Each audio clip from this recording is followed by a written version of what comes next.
Life issues ang tinatakil namin. Marami pong issues sa totoong buhay na talagang nire-recreate namin para sa isang napakagandang eksena. Yun po yung ginagawa. Pero nakita sa trailer, pati yung sa trailer na nilaunch noon na meron kayong love scene. So parang, kamusta yung pag-shoot niyo nun? Hindi ba awkward or something? Kasi first love scene niyo ba together yun?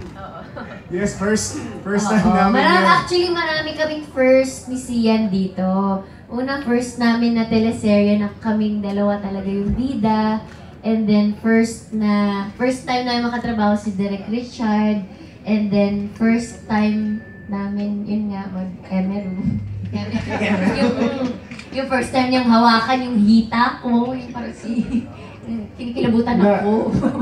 Yung process lang po na gagawin po namin sa harapan ng maraming tao, meron pong mga cameras, at yung material po na ginagawa namin na syempre mas malalim na po yung pinapakita namin na level of emotion. Talagang nakakapanibago lang talaga. Pero rest assured naman, ako nga po kinakabahan ako, a couple of days ago tumawag pa ako sa staff namin, okay ba yung mga pinagagawa natin? Pero they assure us po with direct supervision at buong staff na talagang tinututukan po bawat eksena. Hindi naman kayo nagkailan.